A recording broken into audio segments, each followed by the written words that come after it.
की फीस को हम 7,500 में कर दिए और सेम। बहुत बढ़िया, वेरी गुड। और इंडिया के सबसे बेस्ट टीचर के साथ जो भी हैं वो अपने सब्जेक्ट में उससे बेस्ट इंडिया में कोई नहीं। और इतना के बावजूद ऐसे हम लोग को लगता होगा 7,500 बहुत कम है।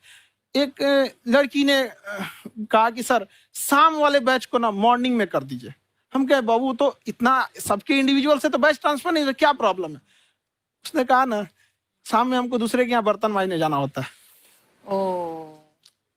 तो हम लोग को लगता है कि जितना ये तकलीफ इससे कई गुना जाते हैं। और कई बार तो ऐसा लगता है कि वो भी ना ले। एक लड़का बेचारा नदी से बालू निकालता था और वो बालू को भरता था, फिर नाव बालू को किनारे लेके बेचती थी और वो बालू भरता था, उससे मेरी फीस ले आया। हमारा हाथ कांप गया, हम कैसे फीस ले लेंगे यहाँ पर। बहुत बढ़िया। उसी दिन हमने ये प्रण लिया था कि भारत का कोई भी बच्चा उसके सफलता में पैसा उसकी बाधा नहीं बनेगी, चाहे उसको जितना भी पढ़ना रहे यहाँ पर। क्या बात। और अर्चना जी मैं इनके बारे में एक बात, खान सर आपके बारे में मैं एक बात कहना चाहता हूँ। इनका जो स्टार्टअप है ये बूटस्ट्रैप्ड है। अच्छा, मैं साधारण भाषा में बता देता हूँ, ये सेल्फ फंडेड है। इन्होंने अभी तक किसी और से पैसा नहीं लिया है। ये इन्वेस्टर के पैसे से नहीं, इन्होंने खुद इसको बिल्ड किया है। और बल्कि इतना स्ट्रॉन्ग स्टार्टअप है ये कि मैं कहूंगा कि अगर इन्वेस्टर्स को इन्वेस्ट करना हो तो मैं इंडोर्स करता हूँ ऐसे स्टार्टअप्स को। यही सब चीजों को देखते हुए कई लोगों ने धमकी भी दिया था वहां पर। अच्छा। और उसके बाद बम चला दिए और 7-8 बम चला दिए और कुछ ब्लास्ट हुआ। एक बेचारा नया लड़का आया था एडमिशन लेने के लिए, उसकी स्कूटी उड़ा दिया। वो आया था, कहा कि सर हम तो पढ़ने आए थे, हमारा स्कूटी उड़ गया। हमारी ऑफिस उड़ा दिए सब। एक तो पास में आके गिरा और नहीं फटा वो।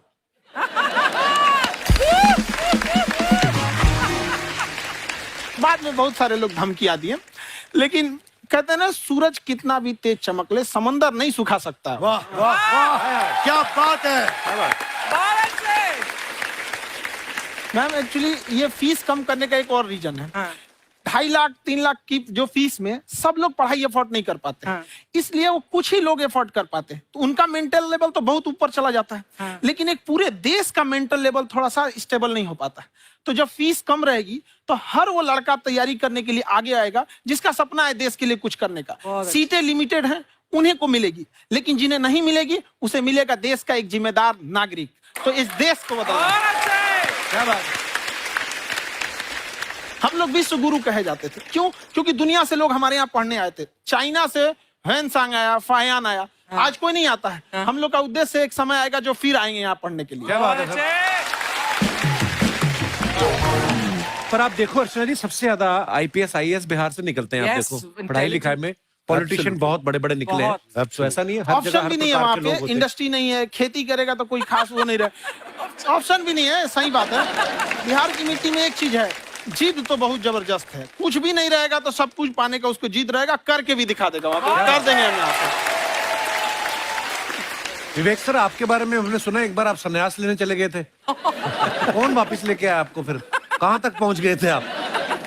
नहीं, मैं MBA की पढ़ाई के बाद मैं ये सोचा था कि अपना जीवन भगवान की सेवा में समर्पित कर दूं। अच्छा जी। बहुत साल मैं वृंदावन में रहा था और गुरुकुल में रहा था। अच्छा। और वहाँ सेवा करना, बहुत अच्छी शिक्षा मिली। मैं बोलता हूँ मेरी असली MBA वही थी, मोस्ट ब्यूटीफुल एसोसिएशन। वाह। और मैं वहाँ भगवत गीता पढ़ी, जहाँ मुझे गीता से लगाव हुआ। तो मेरे गुरुजी का आदेश था कि आप भगवत गीता को बिजनेस मैनेजमेंट के साथ जोड़ के देश दुनिया में बताओ। मेरे को लगा बड़ा मुश्किल काम है। मैंने बाद में देखा कि डॉक्टर स्टीफन कॉवी, जिनकी किताब है 7 habits of highly effective people, आप सबने पढ़ी होगी। उन्होंने बोला मैंने 7 हैबिट भगवत गीता से लिए। और हमारे देश के लोग ऐसे हैं जो मेरी किताब पढ़ते हैं, जो कि 3.5 मिलियन कॉपीज बिक चुकी हैं, और भारत में भगवत गीता नहीं पढ़ते। तो मुझे लगा कि मैं गीता विद मैनेजमेंट के ऊपर आकर के बातचीत करूं। मुझे लगा बहुत कठिन होगा, पर मेरे गुरुजी का आदेश था कि कठिनाई आपको तभी तक दिखेगी जब कठिनाई को देखोगे। तो एक छोटा उन्होंने मुझे बताया, पूछा कि इस कमरे में लाल रंग कितनी जगह है, देखो आप भी एक बार जरा देख के बताओ। कुछ 7-8 जगह लाल रंग दिख रहा है यहाँ पे आपको। 1 ये 2 वो लाल रंग टी शर्ट पे, 3 4 5 ये लाल हो गया, 6 उधर लाल हो गया, 7 एप्पल लाल, बिल्कुल ठीक 7। पर जब आप लाल रंग ढूंढ रहे थे तो क्या आपको हरा रंग दिख रहा था? Yes no? नहीं। जब आप लाल रंग ढूंढ रहे थे तो क्या आपको काला रंग दिख रहा था? Yes no? नहीं। नो। जिंदगी भी ऐसी है, जो ढूंढोगे वही मिलेगा, बाकी कुछ नहीं मिलेगा। तो उन्होंने कहा कि आप इसी सोल्यूशन पे फोकस करो और गीता के मैसेज को पहुंचाओ।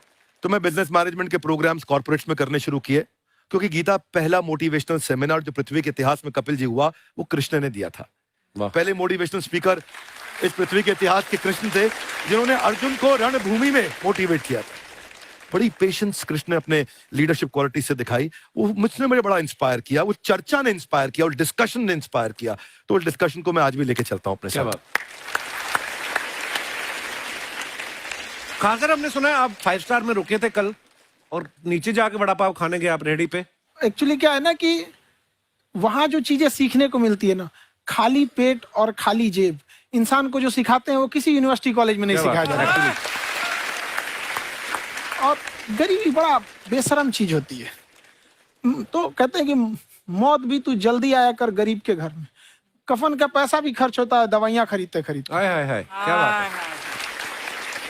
और खान सर की खासियत ये है कि जिसको तो पढ़ना है, जिसको एजुकेशन चाहिए, वो तो इनका वीडियो देखते हैं, लेकिन वैसे भी कई लोग, जैसे अर्चना जी बात करी थी, कहती मैंने जब देखना शुरू किया तो मैंने बैक टू बैक इतने सारे वीडियोस देखे, क्योंकि आपका जो तरीका जो बोलने में, एक तो इनकी जो टोन है पढ़ाने में, और साथ साथ में जो ह्यूमर आता रहता है, तो उसकी वजह से और भी इंटरेस्टिंग हो जाते हैं आपके वीडियो। शुरुआत में हम लोग जब स्टूडेंट लाइफ में थे, या हम कई स्टूडेंट को भी देखते हैं, वो बेचारे जब थक जाते हैं तो आपका शो देखने लगते हैं। तो शुरू में हमको लगता था जब कि अरे यार हमारी पढ़ाई उसके लिए है, लेकिन पढ़ाई में थक जाता है, शो देख के नहीं थक जाता है। हाँ। तो हमने सोचा दोनों को मिक्स कर देते हैं। तो हमने उसको, और आज आपको पता नहीं हमने भी यही किया है। मिक्स करने। हमारे एजुकेशन सिस्टम में 2 कमी है। हाँ। एक एजुकेशन की, दूसरा सिस्टम की। आप पटना से हैं ना? हाँ। हमें भी पटना पसंद है। बस कोई पटाने वाला चाहिए। नहीं, मजाक नहीं कर रहे हैं। आपका जो चैनल है, हम दिन में 10 बार आपके चैनल को सब्सक्राइब करते हैं। अरे हाँ, और बेल आइकन तो हम इतने जोर से दबाते हैं कि बाकी यूट्यूब वाले बाहर निकल के देखते हैं कि ये कौन है जिसने इनका चैनल इतना जोर से दबा दिया बेल आइकन। बुढ़िया, तो शर्म नहीं आती? आते ही फ्लर्ट शुरू कर दिया ना तूने। तो जाते हुए करते हैं क्या? विवेक जी नमस्ते। आपसे एक काम था छोटा सा, कर देंगे आप? ये क्यों करेंगे? नहीं, गुरुजी हमेशा अपने वीडियो में कहते हैं कि विवेक से काम लो, विवेक से काम लो। विवेक मतलब दिमाग से काम लो आप।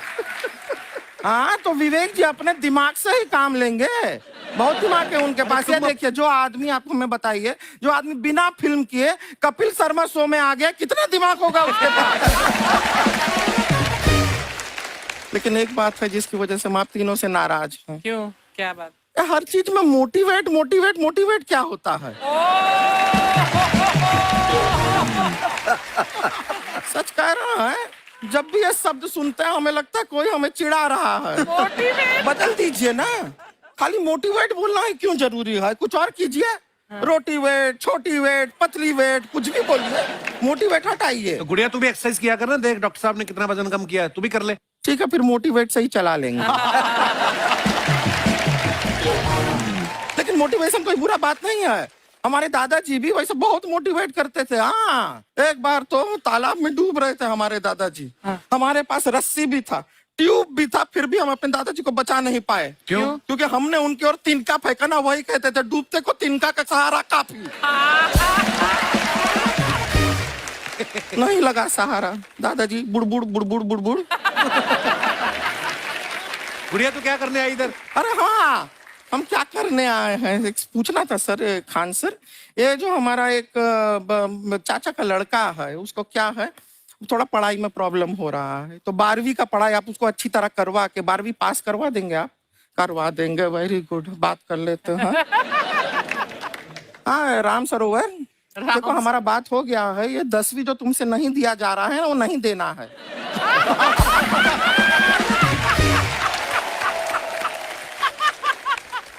टेंशन नहीं है, 10वीं का खान सर से बात हुआ, ये सीधा 12वीं पढ़ा के पास कर देंगे। अरे ऐसे नहीं होता, पहले 10वीं पास करनी पड़ेगी, फिर 12वीं होगी ना। ऐसा कोई जरूरी नहीं है ये सीक्वेंस। हमारे मौसा जी थे, हाँ। उनसे ना 10वीं हुई ना 12वीं हुई। अभी 3 दिन पहले सीधा उनकी 13वीं हुई। एक्चुअली क्या है, पढ़ाई लिखाई का हमको बहुत ज्यादा नॉलेज है नहीं। गांव में पढ़े हैं ना सर। स्कूल कहाँ होते थे अर्चना जी, गांव में स्कूल नहीं था। पेड़ के नीचे पढ़ते थे हम। यहाँ तक कि हमारे पास ब्लैक बोर्ड भी नहीं था। हमारे मोहल्ले की जो भैंसिया थी उसको खड़ा करके टीचर उसके ऊपर लिख के पढ़ाती थी। मजाक नहीं कर रहे हैं। और आप तो समझ रहे हैं, अभी ब्लैक बोर्ड की एक अटैच डस्टर था ब्लैक बोर्ड का, समझ रहे हैं ऐसा। वो पीछे से आता था, लिखा हुआ मिटाता था और चला जाता था। ये तो कुछ भी नहीं है। एक बार क्या हुआ, हमारा स्कूल शुरू हुआ, शुरू होते ही 2 महीने के लिए छुट्टियां हो गई। क्यों? ब्लैक बोर्ड ने बछड़ा दिया था ना।